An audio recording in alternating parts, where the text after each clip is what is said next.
Welcome to the Takeaway Podcast, where we cover the NBA and the NFL every single week, bringing you the most up-to-date news across both leagues, for both sports nerds and newcomers alike.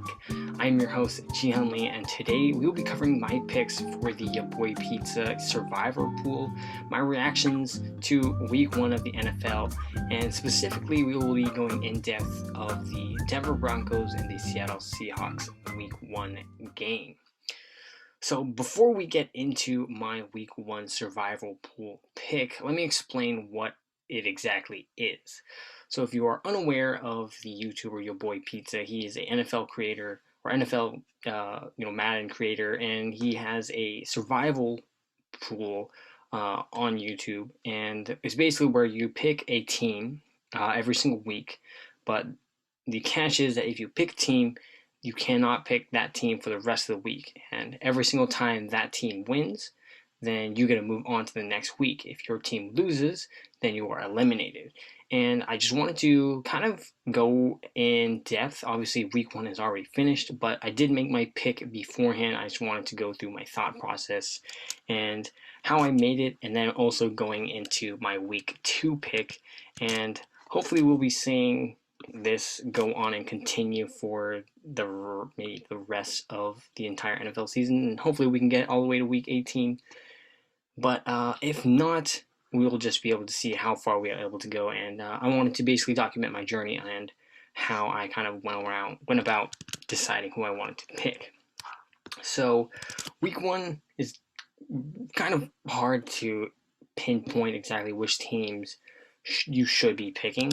And obviously there are some teams that we know are good, obviously seeing from last season, but obviously there are a lot of teams that have made trades or draft picks that will drastically change the course of their season. And coming into Week 1, it's kind of hard to pinpoint exactly where each of these teams stands. So initially, I just looked at the very first game, which was the Rams and the Bills. And to be completely honest, it was really hard to choose a team between those two because obviously the Buffalo Bills, as I mentioned in our last episode, were my picks for the team to come out of AFC, and then the Rams were my pick to come out of the NFC. And to have them in Week 1, it was really, really hard for me to choose one, so I just decided to stay away from that matchup. Going on to the Lions and Eagles was kind of hard to choose again. Obviously, the Eagles made a whole bunch of trades. They were able to get A.J. Brown. Jalen Hurts is coming in. The defense was revamped with new picks. But I wasn't confident in making that pick for the Philadelphia Eagles. And without going in further with all the other picks, I guess the most prominent ones that were picked were the 49ers and Bears games, which obviously is a surprising win for the Chicago Bears. But for me, initially, it was hard for me to pick the 49ers, and the fact that Trey Lance is coming in, it's really his first time starting, as the starting QB. Obviously, he's played games before, but this is his first game really being the starting quarterback in Week 1 of their season. And it kind of resulted, and that kind of scared me away from really choosing the 49ers and being confident in choosing them. The other ones was the Colts and Texans. Not in the sense that the Colts were a bad team and that I wasn't sure of them, but I had them going on and making up a huge playoff run, so I really wanted to save them for later on in the weeks. The other ones was the Ravens and Jets. I feel like that was a very easy pick to have, but very similar to the Colts. I knew that the Baltimore Ravens, or at least my guess is that they're going to be good, so I wanted to save the Ravens for later on throughout the NFL season. That kind of same mindset was with the Minnesota Vikings and Green Bay Packers and the Chargers and Raiders. And the final two games I looked at before making my initial pick, or I guess the last three, were the Cowboys and Buccaneers, because very similar to the Ravens and the Jets games and the Colts and the Texans games, I really wanted to save the Tampa Bay Buccaneers for later on. I did predict them winning. And then the Cowboys, I thought that they were going to be good, but now that Dak Prescott is injured, it's kind of hard to see how far they will be able to go without him. And when he does, if he does return earlier than expected, how healthy is he going to be? And then the final one is going to be the Seahawks and Broncos. We'll go a little more in depth of the game itself, but seeing that, Russ is coming back to Seattle in his first game, you have Nathaniel Hackett as the new OC, and it's really their first time playing together on, I guess you could say, a big stage because it's a homecoming game for Wilson. So I really wasn't confident in saying the Broncos would win because on paper the Broncos are significantly a more talented team than Seattle Seahawks. But seeing how much there was at stake, and also I did want to save the Denver Broncos for later on in the week or later on in the season. I didn't choose them for week one. Now, the team that I did choose for week one was none other than the New Orleans Saints. Now, the reason why I chose them was they were going up against the Atlanta Falcons, which are not a very talented team, especially after they traded away Matt Ryan and then Calvin Ridley not being able to play this season. The offensive options for them are outside of Kyle Pitts and Drake London aren't very good, to be completely honest and blunt about it. And you do have people that can cover both of those guys. You have, Marshawn Lattimore. You do have Demario Davis in the middle linebacker position, and they're two safeties that are there to cover Kyle Pitts. And then you have to take into account that the quarterback is Marcus Mariota, who is, a serviceable quarterback, but not someone who will dot you up throughout the entire game. And then the running backs are, outside of Cordell Patterson, who do you really have? And the fact that you have Davenport, you have Jordan on that D line, it's really hard to see the Saints, as from a defensive standpoint, lose them the game. If anything, is going to be from the offense. Now, the biggest surprise for me was how well the Falcons did. But also was Michael Thomas coming back from injury and having him come down with 2 touchdowns in the end zone and having them win in a 1-point game, which for me personally was really nervous watching, as obviously they were my pick for week one. But now that we've been able to pick them, or at least now that I've been able to pick them and then they were able to move on and win, I'm able to move on to week 2. And this is really where I want to start our discussion. Now, week 2, we have a little bit of information coming from week 1, obviously, and it's really, really interesting to see the matchups that we have this season, or not this season, for week 2. The very first game is going to be on the 15th, so this is going to be recorded and uploaded the day beforehand, and that's the Chargers and the Chiefs. Both those teams, I believe, are going to be really, really strong. It's going to be a really, really important game for both teams, but I don't think that anyone should be picking between these two teams for week 2. You should probably stay away from this. It's hard to say who will win, and you probably want to be saving these two for later on in the season. The next game is the Carolina Panthers and the New York Giants. The Panthers did lose to the Cleveland Browns, and the Giants did win, but it's kind of a toss-up between the two of who's the better team. If I had to make a pick, it would be the Carolina Panthers. Well, I guess I can make my pick for the Chargers and Chiefs game as well. I would say, that's kind of tough. The Chargers did beat the Raiders, and they looked pretty good. They looked really good. But the Kansas City Chiefs did blow out the Arizona Cardinals. I think for now, I think the Chiefs will win this game. And when they come back for a rematch, I think the Chargers will win that game. But we'll see. I'll make that official pick later on when it does happen. So Chiefs, I think, will win this matchup. And then the Panthers will win this matchup. But I'm not confident enough to go ahead and select my pick for the survival pool. Moving on is the Patriots and the Steelers.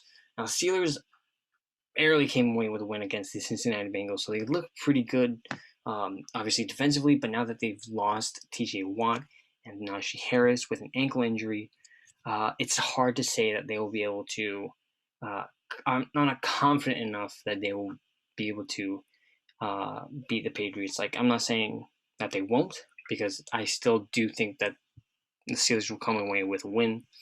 Mr. Trubisky looks really good as like a game manager. He didn't really turn over the ball that much, but I don't see them as a safe pick this week. Now, the next game is the Buccaneers and the Saints. I already picked the Saints, so I personally cannot pick them.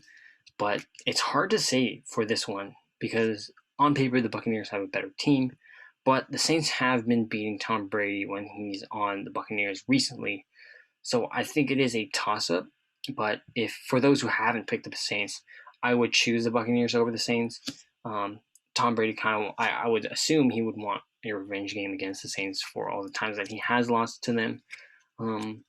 But I personally am not confident enough to go ahead and pick them. Plus, I do want to save the Buccaneers for later on in the season for that same reasoning. The next game is the New York Jets and the Cleveland Browns. Now, if they did have Deshaun Watson, I would say Browns are a very, very safe pick to go for.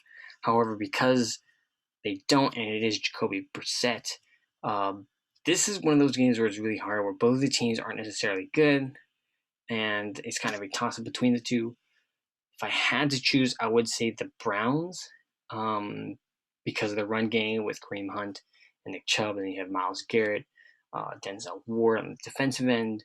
But I'm not confident enough, and I don't see it as a safe pick over the Jets. We have the Dolphins and the Ravens, and both of these teams look really, really good. Mark Jackson looks like he is throwing the ball really, really well. Rashad Bateman, now as the number one receiver, he looks, serviceable. He looks pretty good. The Dolphins look really, really good with Jalen Waddle, Tyreek Hill, and Tua as well. But if I had to pick, I would pick the Dolphins over the Ravens for this game. But seeing as they're both really, really good teams, and I think that it's going to be pretty close, I personally am going to stay away from that matchup as well. Now we have the Washington Commanders and the Detroit Lions. The Commanders did win against the Jacksonville Jaguars, although it was a close game. But the Lions did come out and drop a 30-piece on the Philadelphia Eagles. I think, this may be a hot take, I think the Lions are going to get their first win against the Commanders this week. But I'm not confident enough to make that pick again. Then we have the Colts and the Jaguars, and this is one game that I'm, giving some thought to picking.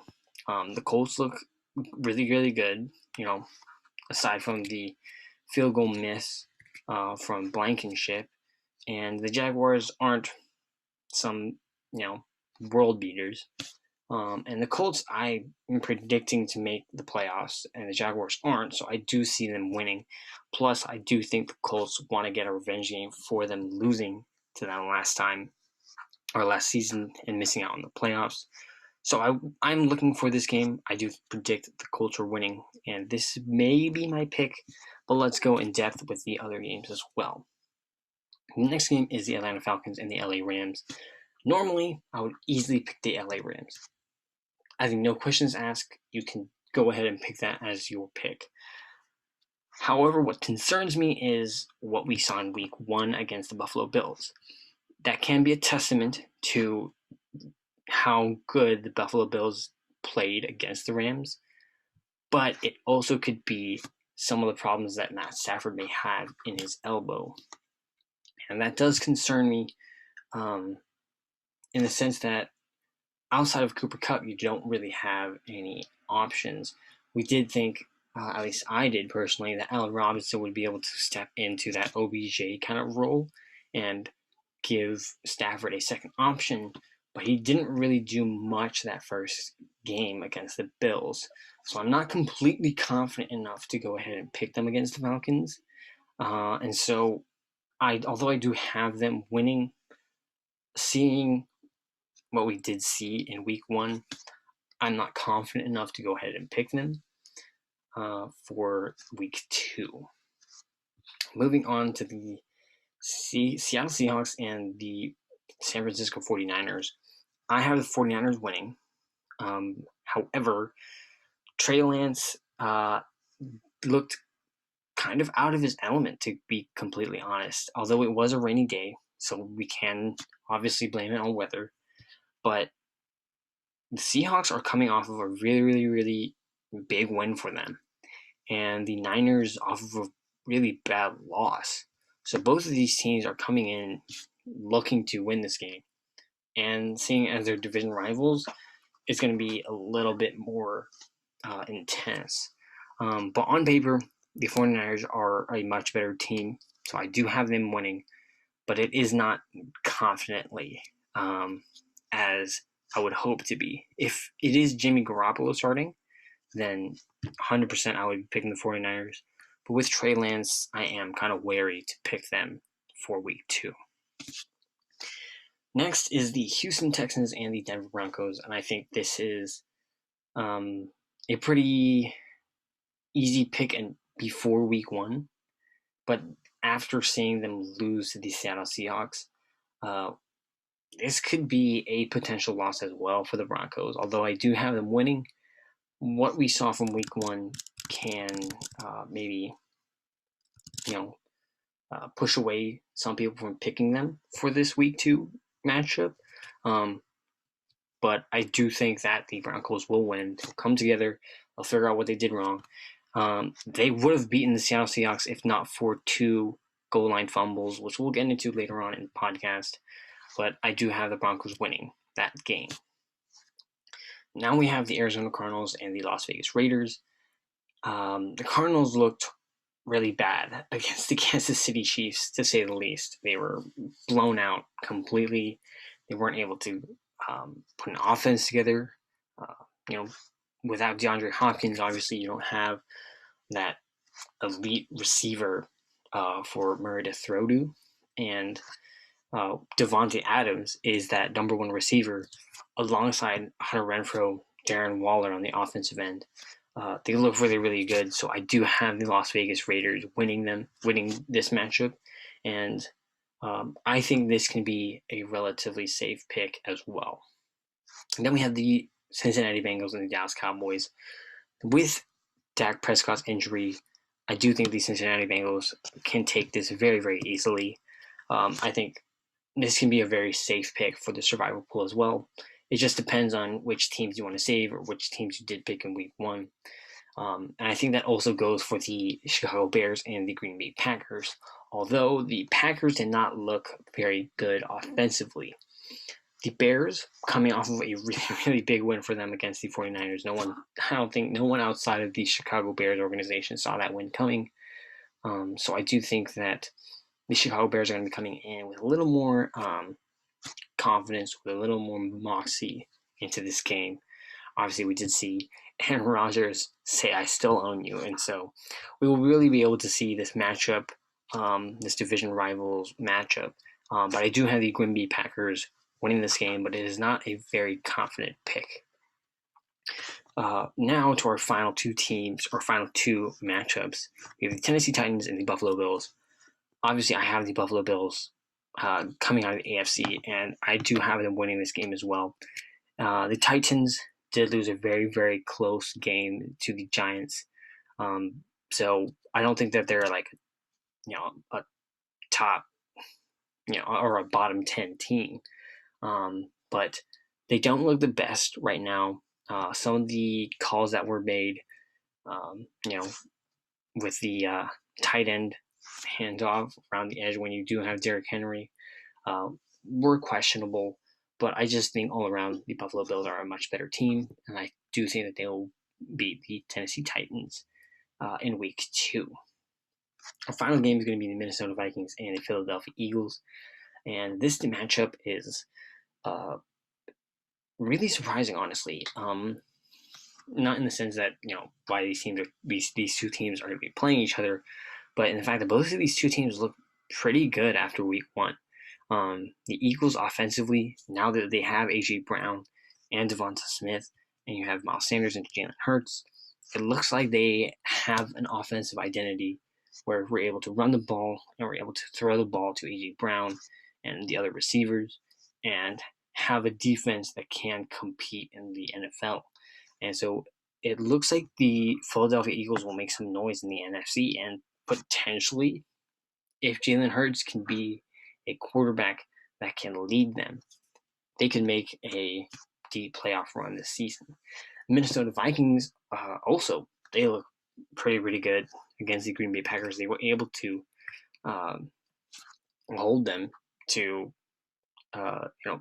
not a lot of points. To be completely honest, they were able to hold the Packers to 7 points, and for Aaron Rodgers to only score once with his offense is kind of surprising against the Minnesota Vikings. But Justin Jefferson was able to explode, and he is making a statement for the best receiver this season. So it's really hard to say, but I think that I'm going to pick the Philadelphia Eagles over the Minnesota Vikings for week 2.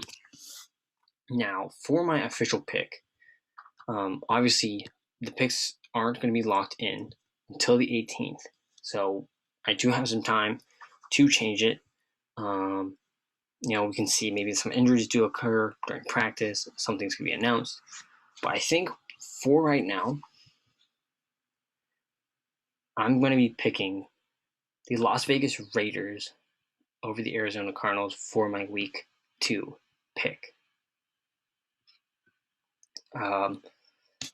I do think that the Arizona Cardinals, without DeAndre Hopkins, they look a little out of their element defensively. And then the Raiders look really good offensively, although they did lose to the Chargers. I feel pretty confident that they can beat the Arizona Cardinals.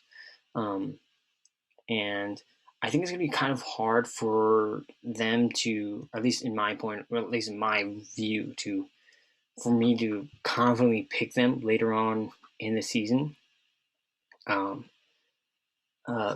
Seeing as who is in their division and who they will be playing. So I think this is a pretty safe pick for the Raiders. And then I do want to save some of the other teams for later on throughout the NFL season. Now let's go and talk about some key games throughout week 1. And I think we should start with opening day, which is the LA Rams and the Buffalo Bills.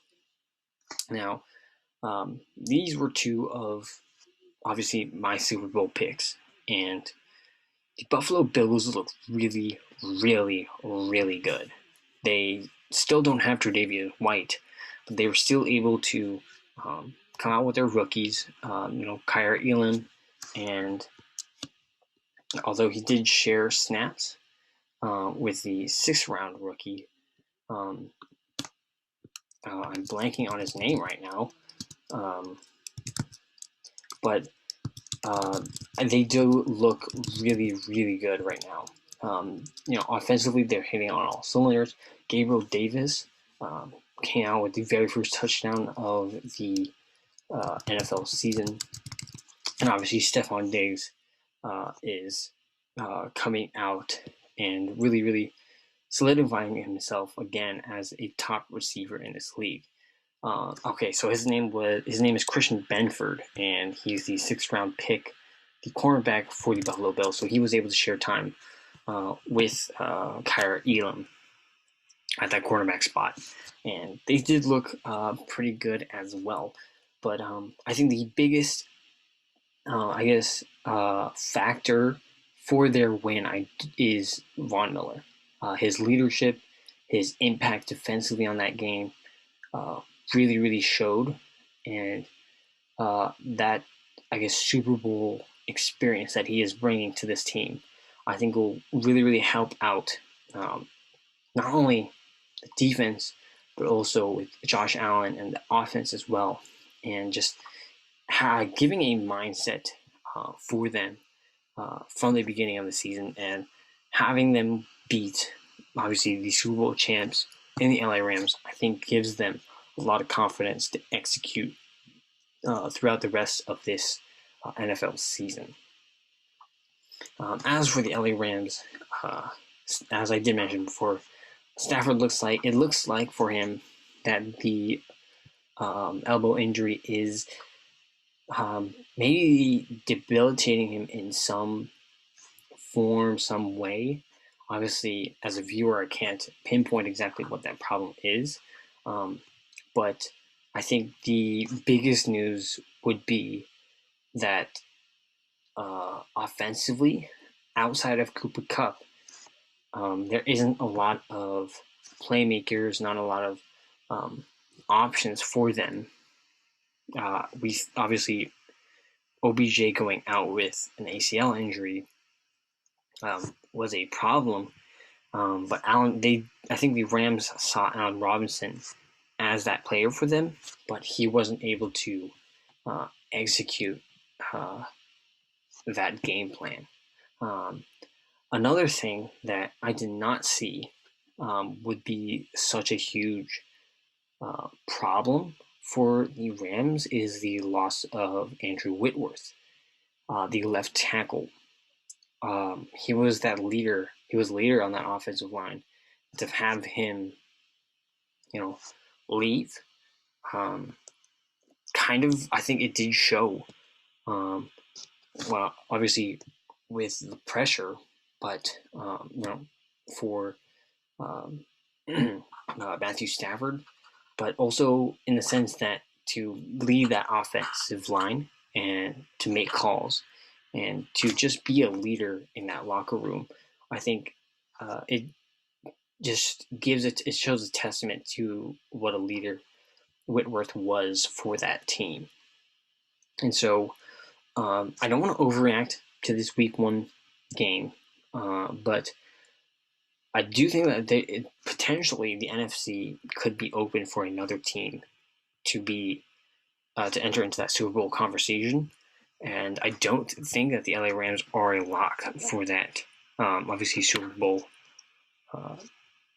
spot. I think like a handful of teams can now slot into that position. You have the Tampa Bay Buccaneers. Obviously, they were the Super Bowl champs a couple years ago.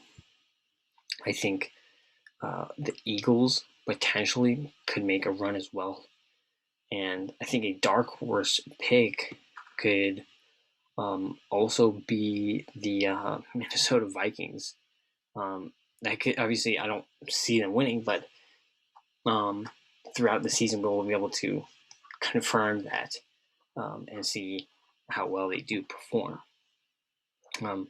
Another game that I do want to talk about is the Miami Dolphins and the New England Patriots. I don't want to go in depth with the Patriots, with Mac Jones and that offense and that Matthew Judon and the defense, but more of I really want to talk about the Miami Dolphins in the sense that you have Mike McDaniels, who is coming in as the new head coach, and then Tyreek Hill coming in for that offense alongside Teron Armstead. And the reason why I wanted to talk about specifically the Miami Dolphins is I wanted to compare it to the Seattle Seahawks and the Denver Broncos. Now, the reason why I want to do this is you're bringing in 2 new head coaches to 2 different environments. One is coming in with a new quarterback who has to learn a new system, while you have a quarterback in Tua that has already been on that team. Obviously, this is just week 1, and the situations are completely different, but I just do want to compare that where obviously the situation isn't the only reason why one team won and one team lost. I've seen different head coaches and different environments. But I do really just want to talk about how having some structure in place can really go a long way for a team where you don't have to figure everything out in the middle of the season, where you can build upon the foundation that you already have, the structure you already have in place throughout the season. And instead of fixing things that come up, you can work on things and uh, refine things throughout the season. And I think it really showed um, in this matchup between Miami and New England, where Tua looked in his element. They are able to build a team and offense around his skill set, where you have someone like Tyreek Hill who can play make, who has a second option in Jalen Waddle. You have two running backs in Chase Edmonds and Raheem Mostert who are dynamic coming out of that backfield. And then you have an offensive line that can protect your quarterback. I think it really, really shows that Mike McDaniel has got his first win as a head coach, and he is a really, really good head coach. Although we haven't seen him, obviously, in a very tight game and how he's going to play call and manage the clock and manage the game. But coming out of week one, I would be ecstatic to be a Miami Dolphins fan, seeing how this team is coming out week one with confidence, with poise, with gutsy play calls as well at the very end of that second quarter, where they're able to throw one down off a slant to Jalen Waddle in the middle, and he's able to break away for a touchdown. It just seems like this team is coming together, and they're able to. I think they're able to push for a playoff spot. Obviously, I don't see them winning the division as they share the division with the Buffalo Bills, but I think it looks like there's light at the end of the tunnel for the Dolphins, and it will really, really test Tua this season to see if he will be a franchise quarterback for them. The final game I want to talk about before we get to the Seattle Seahawks and the Broncos game is the Arizona Cardinals and the Kansas City Chiefs game. Obviously, the Chiefs are a really good team. I don't think that that's a question, but the question that's coming into this week one matchup was, how does this offense look without Tyreek Hill? And it looks good. It looks good. You have, obviously, you still have Travis Kelce and Patrick Mahomes, but the playmakers that they have at each position that can fill a specific role for them. You have like McCole Hardman, you have Sky Moore, deep threats alongside MVS, but then you have someone like Juju, who is like a slot receiver, and then you have a plethora, a handful of running backs who are able to catch the ball and run the ball in situations, whether it's at the goal line or in the midfield. They're able to break away for huge runs for them. Just shows this team is, I think, more dynamic now that they don't have Tyreek Hill and they don't have to rely on him as much. Are we able to see Mahomes distribute the ball across the field, whether it's on the ground, whether it's through the air, or whether it's using his own legs? And I do think that the Chiefs are still a top team, and they could definitely make a Super Bowl run and pass the Buffalo Bills. But it really, really, really shows how well this team is coached with Andy Reid, and he's able to make really creative calls on the goal line, and they're able to execute that perfectly. And so, obviously, this is just week one, but I could potentially change my pick to the Kansas City Chiefs, away from the Buffalo Bills for my AFC Super Bowl pick. But as of right now, I do have the Buffalo Bills going, and so I don't want to change that as of yet. But we will see. We will see throughout the season. We'll obviously see in week two against the Chargers and how well they play. So I'm really, really looking forward to the week two matchup between those two teams. But finally, we have come to the last game of Week 1, and that is none other than the Seattle Seahawks and the Denver Broncos. Now, this game, for me personally, is a huge game, obviously being a Seattle fan, but also a Russell Wilson fan. And so this was I guess it is a happy game for me, obviously, for the Seattle Seahawks, but obviously a disappointment for the Denver Broncos and for Russell Wilson. I don't think, in my personal opinion, that this loss is Russell Wilson's fault. The two fumbles that were on the goal line with Melvin Gordon and Javonte Williams are not on Russell Wilson, because obviously he's not the one that's fumbling the ball. He's not the one carrying the ball. And the call to go for the 64-yard field goal at the end of the game is not Russell Wilson's fault. He is not the play caller. However, he is the starting quarterback. And just because a call is made doesn't mean that you have to blindly follow it. And I'm not saying that's what Wilson did. However, that does mean that Russell Wilson does bear some responsibility for the calls that are made. The reason why I want to mention the two goal line plays is it's not a single back formation where Melvin Gordon and Javonte Williams are able to gain momentum as they're running towards the end zone, but instead it's just they're only taking a couple steps before they're able to get the ball, decipher the line, and figure out which hole to go through. And with enough momentum, those fumbles may have turned into touchdowns. Obviously, that play call, that decision is on the coaching staff with Nathaniel Hackett and the offensive coordinator, but some of that responsibility does come on Wilson's shoulders as well. Now, for the final play of the game, which I think everyone is looking to as the reason why they lost the game, I don't think that is the case. I think it is the two fumbles that they have on the goal line. But that last play call is still important as well.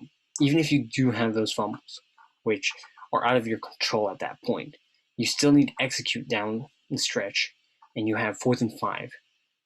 And you have about a minute left on the clock with 3 timeouts. But instead of calling it their first timeout and going for it on 4th and 5 and getting a kickable field goal, they run the clock down to 20 seconds and then attempt a 64-yarder. Now, in my personal opinion, you should just immediately call that timeout, whether you're going for it or whether you're going for the field goal. Because you can really break down, is a 64-yard field goal really what you want? It's if that field goal is made, that's the second longest field goal made in NFL history. And so are you really hinging your chances on that in Week 1 in a hostile environment in Seattle? If I was a head coach, no, I wouldn't. I would, if let's go for it on 4th and 5. I'll leave it in Russell Wilson's hands. If we get it, we get it. That's great. We'll get a shorter field goal. We can win the game off of that. But if we don't get it, oh well, we gave it to our best. We just had it in the hand. We let it in the hands of our best player, in our quarterback, and Russell Wilson. If we didn't get it, we didn't get it. Now, Russell Wilson had obviously not a phenomenal game, but he did have a good game. He obviously did miss some of the deep passes. Some of them were dropped. Jerry Jeudy missed a crucial catch down the stretch as well, which would have given them a first down. But I think it just shows that Russell Wilson and Nathaniel Hackett haven't completely meshed together and are on the same page with one another. And that will happen when both of you guys are coming from two completely different places to a new team. And obviously for Nathaniel Hackett, it's his first time really being head coach, or first time being a head coach and making these calls at the end of a game in week one, to say the least. And so I do think that Nathaniel Hackett is to blame for the reason why they lost this game. But Wilson is not exempted from that blame at all. I think it's probably maybe 70-30, 80-20 to Nathaniel Hackett and Russell Wilson. But I think it is a big blow, a big loss, not only for the Denver Broncos, but especially for Russell Wilson. Now, for the Seattle Seahawks, Pete Carroll coached this team extremely well this game. And Geno Smith looks like a serviceable quarterback. He was perfect in that first half, maybe missing one or two throws throughout the entire first half. And our defense looked pretty solid, to say the least. We did lose Jamal Adams. Hopefully he can come back soon. But Uchenna Nwosu giving pressure to Russell Wilson. Love seeing that. Shelby Harris on our defensive line looked amazing. DK Metcalf, Tyler Lockett, obviously they're going to do their thing. And Charles Cross, I feel like, obviously he did give up a couple sacks to Chubb, but I love what I saw from Charles Cross, and shout out to Abraham Lucas as well off that on that right side. I really enjoyed what I saw from the Seattle Seahawks and what they were able to execute and what they are able to bring to this week one matchup. And obviously I don't see them making the playoffs, but being a Seattle Seahawks fan, it's great to come away with a week one victory. Now, I'm going to make a little bit of an announcement here at the end of the podcast. This episode is actually coming out on Wednesday for those obviously seeing it as it comes out. And I think I want to continue making these episodes come out on Wednesdays rather than Saturdays. It gives me some time to, react to what's happened throughout week one of the NFL season. But it also allows me to, give me time to react to the next week's games before they're actually played. And so I also want to apologize for missing last week on Saturday, but I think I want to go forward with uploading them on Wednesdays now. And so I think I want to just announce that here at the end of the episode. So I'll see you guys next week on Wednesday. I hope you guys have a great rest of your day. Stay positive, stay motivated, and peace out.